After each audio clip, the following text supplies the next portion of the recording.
राहुल गांधी बिहार को अपना गुजरात के बारे में कह रहे हैं तो ठीक ही कह रहे होंगे, उनका आकलन ठीक होगा। मुख्यमंत्री जी ने एक 2 दिन की एमएलए की वर्कशॉप की थी और उसमें सबसे सुझाव मांगे गए थे। जनरल बजट के बारे में मैंने वहां पर सुझाव दिए। रोहतक से कांग्रेस पार्टी के विधायक भारत भूषण बत्रा का कहना है कि अगले 4 से 5 दिन में हरियाणा विधानसभा में कांग्रेस प्रतिपक्ष के नेता का ऐलान हो जाएगा। कांग्रेस के सभी विधायकों ने आला कमान तक अपनी राय भेज दी है। वे आज रोहतक में एक प्रेस वार्ता में बोल रहे थे। राहुल गांधी ने गुजरात में कहा था कि कांग्रेस के कुछ नेता भाजपा से मिले हुए हैं, ऐसे लोगों को बाहर का रास्ता दिखा देना चाहिए। इसी पर प्रतिक्रिया देते हुए भारत भूषण बत्रा बोले कि राहुल गांधी ने गुजरात के नेताओं के बारे में यह कहा है वह सही हो सकता है। भारत भूषण बत्रा ने इस दौरान हरियाणा सरकार पर कटाक्ष करते हुए कहा कि अब सरकार को हनीमून पीरियड से बाहर निकालकर गई घोषणाओं को लागू करने की ओर ध्यान देना चाहिए। उन्होंने कहा कि अब यह अपनी घोषणाओं से पीछे हट रहे हैं। जो महिलाओं को सम्मान राशि देने की बात की थी, अब वह केवल गरीब महिलाओं को देने की बात कहकर अपना पल्ला झाड़ रहे हैं। साथ ही उन्होंने कहा कि बजट सत्र चल रहा है और कांग्रेस पार्टी बजट सत्र के दौरान जनहित से जुड़े मुद्दे उठाएगी।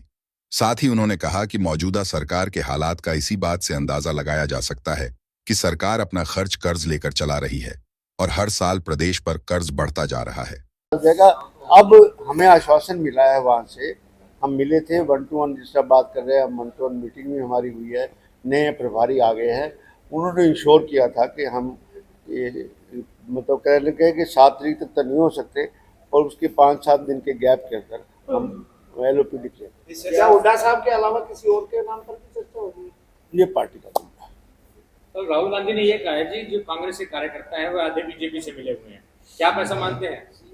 राहुल गांधी बिहार को अपना गुजरात के बारे में कह रहे हैं तो ठीक ही कह रहे होंगे, उनका आकलन ठीक होगा। लेकिन इसी के जवाब में मुख्यमंत्री बोले कि राहुल गांधी खुद बीजेपी से मिले हुए हैं, जब तक राहुल रहेंगे बीजेपी ऐसे ही आएगी। मुख्यमंत्री हनीमून पीरियड में घोषणा करते रहे, कुछ धरातल में आएगा, कोई बजट आएगा, कुछ आएगा। 5 महीने हो गए हैं, आज तक 2100 रुपये की या 25 रुपये की 2000 की वो स्कीम नहीं बना सके। उसमें जिस तरह दिल्ली में हुआ था, वो बोला जी पैसे तो है नहीं जी, वो तो केजरीवाल जी सारा खजाना खाली कर गए, अब उसको सिर्फ BPL परिवारों तक लिमिटेड कर दिया। जहाँ तक घोषणा की थी कोई BPL परिवार तक लिमिटेड नहीं थी। अब ये सदन के अंदर क्या स्कीम लाएंगे पता लगेगा, ये भी दिल्ली सरकार की तरह उसको कर्टेल करेंगे। सर इन्होंने ये कहा था साथ में कि जो CET के युवा हैं जिन्होंने पास किया और CET, जितने तक उनको नौकरी मिलती है हम 9000 रुपये देंगे। 5 महीने तो हो गए, एक पैसा दिया और ये 5 महीने हो गए किसी महिला को मिला नहीं। कहते इतने पैसे हम सिलेंडरों वो कहाँ, जनधन में तो लोगों के अकाउंट बंद हो गए। जनधन में कोई सब्सिडी कभी आई नहीं, कुछ नहीं आई। और बैंक ऑपरेशन में शुरू में किसी ने 500 जमा कराया, किसी ने 1000 कराया, 2000 कराया, बैंक के चार्जेज हो गया, इनऑपरेटिव अकाउंट हो गए। अब इनऑपरेटिव को ढूंढते रहेंगे, ये 500 रुपये भी नहीं मिले लोगों को। 500 रुपये की जो 700 रुपये गैप है ये भी लोगों को नहीं मिला, ये भी सिर्फ कागजी कार्रवाई है। सर 32 विधायक बजट सत्र शुरू हो चुका है और मैंने कई बार कहा आपसे भी, बजट के बारे में हम चंडीगढ़ प्रेस कॉन्फ्रेंस करते हैं और इस बार हम रोहतक में भी उसके बारे में कुछ बात करेंगे क्योंकि सब कुछ वही शेयर हो जाता है। रोहतक की समस्याओं के लिए मैंने मुख्यमंत्री जी ने एक 2 दिन की एमएलए की वर्कशॉप की थी और उसमें सबसे सुझाव मांगे गए थे। जनरल बजट के बारे में मैंने वहाँ पर सुझाव दिए और बताया कि सरकार कर्जे के पैसे से नहीं चल सकती। ये भी बताया कि जिन तक रेवेन्यू डेफिसिट को पूरा करने के लिए सरकार के पास इनकम नहीं आएगी तब तक प्रांत की तरक्की भी नहीं हो सकती। ये सिर्फ सर्कल घुमाते रहते हैं उस बात के लिए।